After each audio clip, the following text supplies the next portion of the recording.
Hi folks, welcome back to my channel. If you're new here, welcome. My name is Natasha and I do book things here. This video is going to be my wrap up for the month of January, where I read five about them, how I felt about them, and yeah, just a wrap up. Have I done one of these in a minute? No. Month of January, my goal was to read teal books or blue books that match my hair. I ended up reading 5 books total, and I feel like 4 of them sort of hit that mark. And seeing as I only... Ow. Out of the 5 books that I've read, 4 of which are in the teal color range. I feel pretty happy about that, and I feel like it was 4 books that I wouldn't have otherwise planned to read. I have yet to get started on the 100 books poster, although I will update you that the book that I'm currently reading is this chunky bitch. This is Anna Karenina. There's an extra syllable in there. Now, I am going to be starting a vlog where I talk about my experience reading it. A lot of people asked for like a book club kind of thing if you want to read along with me. Just know, this is what I'm currently reading. I'm really bad at book clubs. I'm really bad at holding myself accountable for things that require me to do fucking anything. I am currently reading this. It's like 900 pages, so if you want to jump on reading this, I'm hoping to have this finished in February, so around mid-February. You can read that if you want. Also, my brain does not register the other syllable in Karenina. There is another syllable in there, so if you ever hear me just say Anna Karina without that like Karenina, just ignore it, okay? I'm trying my best, but my brain does not register Karenina. Just doesn't. I try, okay? It's just because I ended up watching a video of people going, how to pronounce this name, and it's Anna Karenina, and I'm like, okay, that makes sense. And then I still read it and I go, it's Anna Karina, and it's not. That's wrong.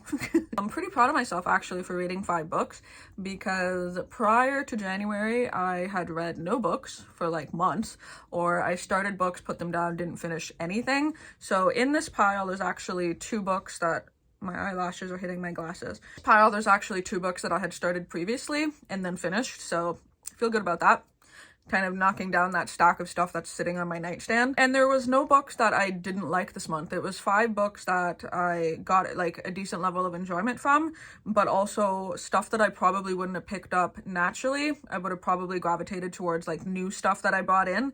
So the challenge of matching books to my hair is actually working out really well, because I'm able to sort of mood read the books that sort of fit into that challenge. But the first book that I finished, actually my lowest rated one for the month, which sucks because I know that this is a book that a lot of people really like, and I'll give you my reasons as to sort of why I did not. First sort of like 3-star book for me is My Heart is a Chainsaw by Stephen Graham Jones, and this has become a big favorite for horror slasher readers on booktube, Instagram, whatever.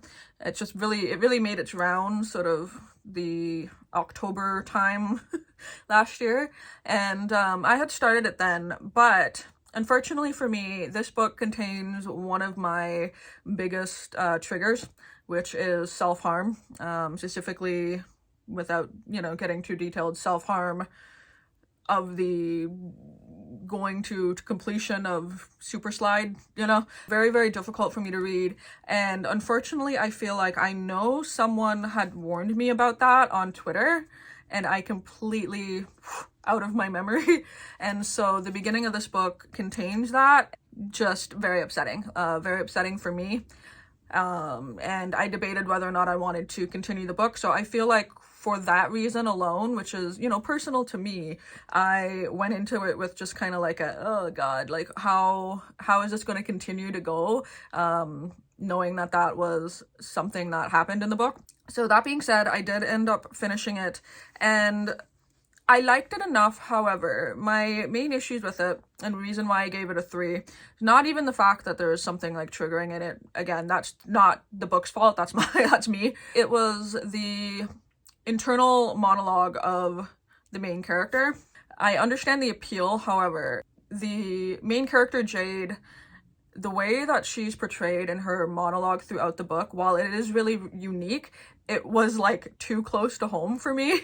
It very much reads like a teenage girl with undiagnosed mental illness, ADHD or otherwise, I'm not sure, but it literally reads like my unmedicated thoughts, and it was so overwhelming to read the book. Like, it was just simply an overwhelming book, and I related to her in a sense, but then it was like I related to the parts of myself that I don't like in her character. So that alone kind of just was like a lot. So the main character Jade knows like everything there is to know about like slasher movies and stuff like that. And the research going into this, like if you are a fan of slasher movies, oh, okay, like this is the book for you. You'll love that. I'm not that much. Like I like horror movies, but I like more psychological kind of stuff. Less of like the slashers. I'm more of like the Saw side of like horror. This has so much knowledge, and the way that I relate to it, I feel like Jade has clearly a hyper-focused interest, which is slashers. But then she also will see everybody in her circle or in her life as a character in like a slasher movie. And I've related to that in the past, in sort of seeing people fit into the roles that I've set for them in my head. And it's a really hard thing to get out of, and it's something that I've learned to grow up from and move on from. It's a weird book for me because I relate to the way that she's sort of in this like fantasy world day to day and will put people into their roles based on what she's learned about media. It's really interesting there, but like I said, it was just hard to read. The other main issue with that I had with it was the scenario, like not the scenery. I feel like even though this is a long book, there was a lot of moments where I didn't really get a good idea as to where we were in the scenes. So like, yes, there is a slasher, but like, where are we in the lake? Where, you know, there's even the final sort of like big event that happens, and I couldn't picture it. I know how she felt during it, which is fine, but I couldn't picture it in my mind. And so even though this is a long book, I feel like I could have handled even 50 more pages of like scene building, like slow scene building. This is a tree. Where are we? Where is the map? This could have used a map. I could have put a map at the beginning of this book and been like, ah, yes, that is where we are. That is kind of what I needed for this. It felt like a lot of doing and not showing, which some people like, but I did not care for it. I was pretty bored for a period of it, and then the final event happened and I was like, meh, okay.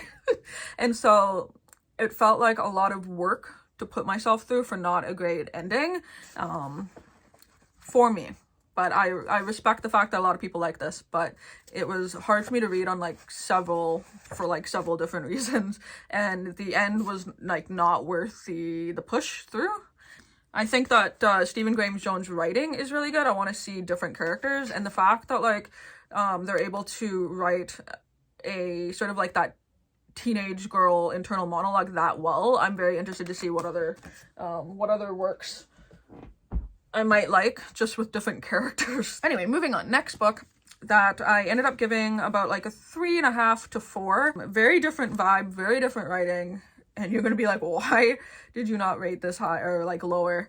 Because it is sort of a fluffy book. But that was Tweet Cute. Tweet Cute I listened to on audio. It's a perfect way to do it because it's voiced by various characters and the characters do jump back and forth. So you're following Pepper and also Jack. I know, very cheesy, incredibly cheesy, literally cheesy. Why? Because they both run grilled cheese accounts. Their parents basically have restaurants and they're having a Twitter war over grilled cheese. And get it, their names are Pepper Jack. It's a lot. It's almost like a book that acknowledges its own like cutesy cheesiness and just like plays into it full speed. But the relationships in it are really good. The relationships between the two characters are nice. The relationships between the parents are good. There's a little bit of like family drama on both sides.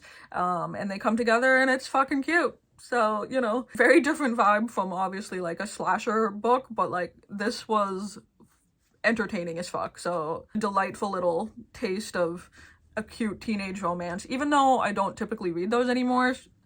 Sometimes I do, and sometimes they're really cute. So also, I don't want to admit just how long it took me to acknowledge that tweet cute is meet cute. Okay, moving on. The next book that I have here that I ended up rating 4 stars. This is Born by Jeff Vandermeer. Finally got around to reading this. Really happy I did, because I needed a little bit of like slightly dystopian, like quirky, surreal-y kind of sci-fi, and this definitely did it for me.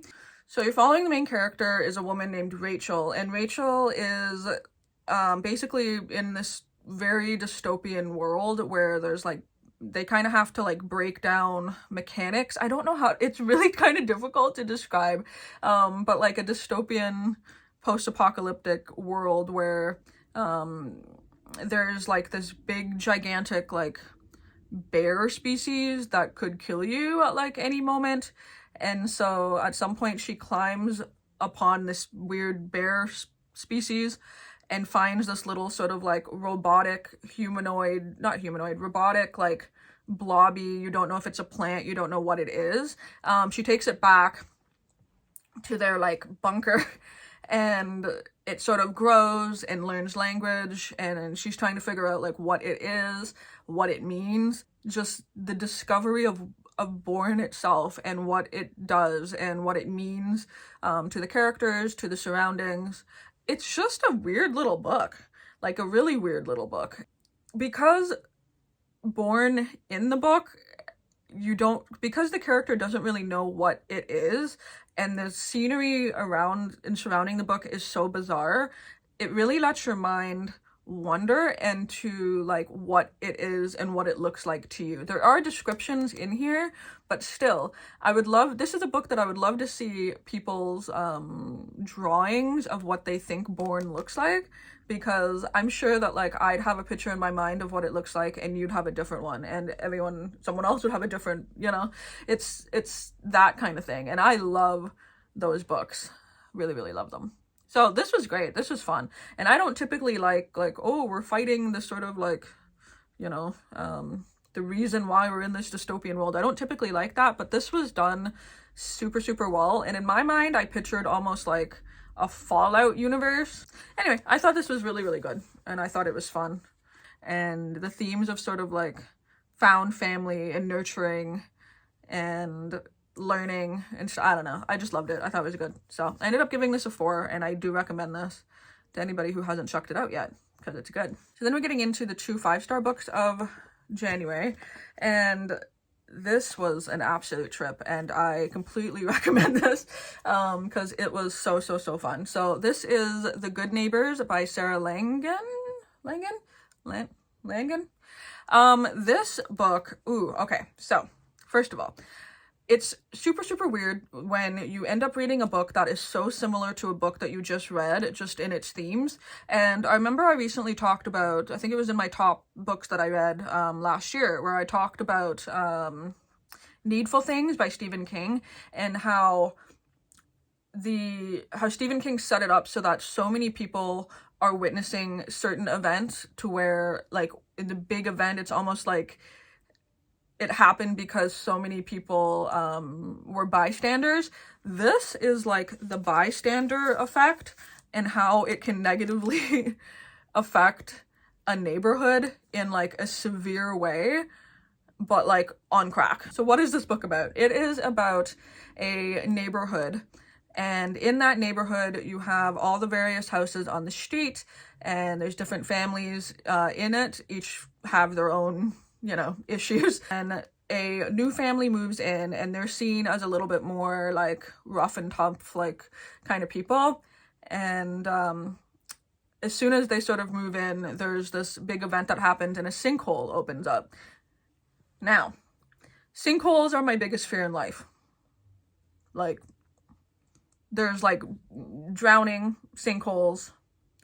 No, thank you. Sinkholes, terrifying. Don't like it. And so I was worried going into this, just sort of like how sinkholey it was going to get. Not that bad, but like not great.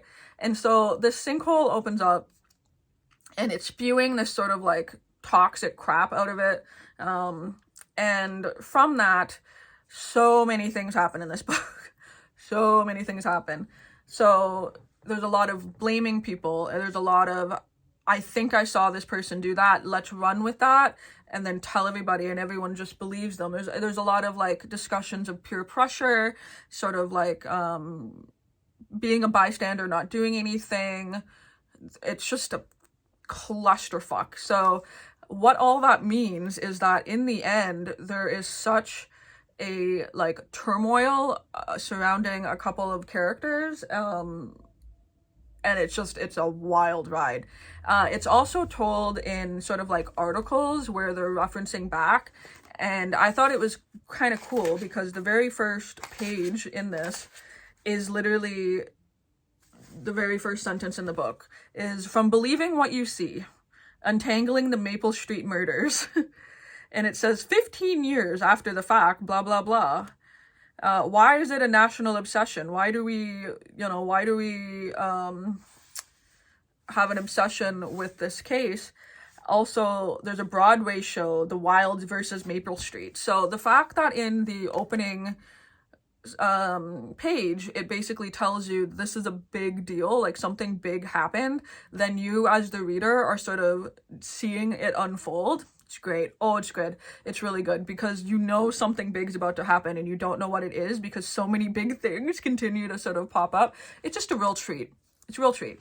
I completely recommend this for people who want sort of like bystander neighborhood, like, I don't know how to describe it. It's just a really good thriller, I guess.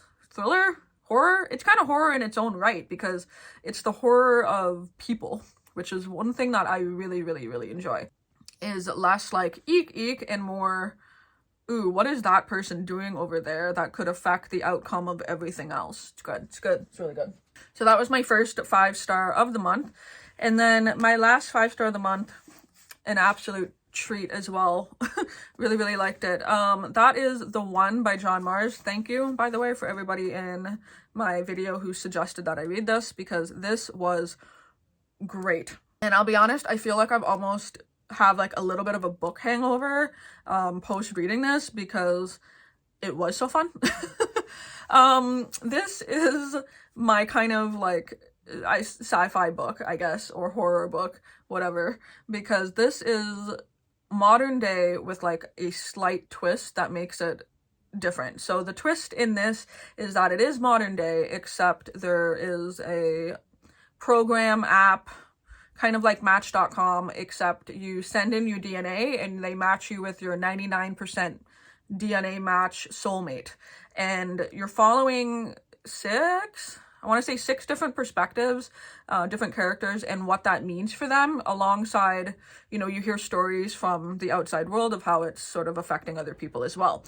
And so what that means is there's a lot of like, people divorcing, people meeting up, the wrong people getting paired up, people discovering, oh, I got matched with the same sex. I didn't realize that was a thing and what that means. And it also follows the creator of it as well, which is a really good story in here. I think this is probably one of the most page-turning books that I've ever read, to where like I just needed to keep reading it. I think I finished it in like 2 days, which hasn't happened to me in a really long time, to where I felt like this like fiery burn to like read this. It was that good. And there's one character in here in particular, I'm not going to tell you, but he is a serial killer. And let me tell you, there is one line in the beginning that I went, oh, okay, they're going there. And just absolutely delightful, continuing to read about that. And then the last bit, there's so many twists that I was like, oh, dang.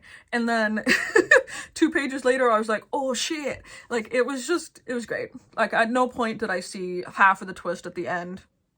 And it was great. I feel like I just let this book take me for the ride. and it was wonderful. And I don't know when I'm going to end up reading a book quite like that with the twist that it has. It was fucking fantastic. 10 out of 10. Do friggin' recommend this. Do recommend this. It's a real trip.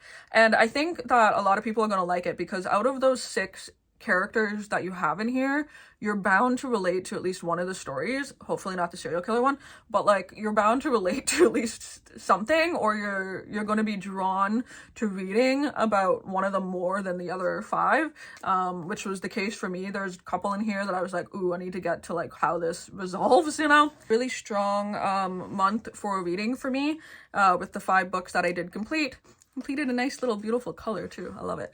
So all in all, a really strong month of books for me. Really liked everything that I read. You know, no 1-star, no DNFs, didn't hate anything. So yeah, really, really strong. Also, I will mention that I have started to upload more on my Bookstagram. You can check that out, where I am matching books with freebies, and I don't really give them a review. I just go blank out of 5 stars. So if you ever wanted to just know what I'm reading and know what my star rating is without any any thought at all, and you like sort of having a aesthetically fun Instagram feed, you can follow that if you want. I don't care. Just thought I'd let you know because that's been something that I've been doing. So yay. I'm pumped. I'm reading again and it feels good, you know. But yeah, I am going to be continuing Anna Karenina in the month of February, so feel free to join me if you'd like, and we can talk about it when that video goes up. So yeah, hopefully everyone is doing good. Let me know in the comments down below what was the best book that you read in January and what you're excited for in the month of February. That'd be great. And yeah, so until my next one, I will talk to all you soon.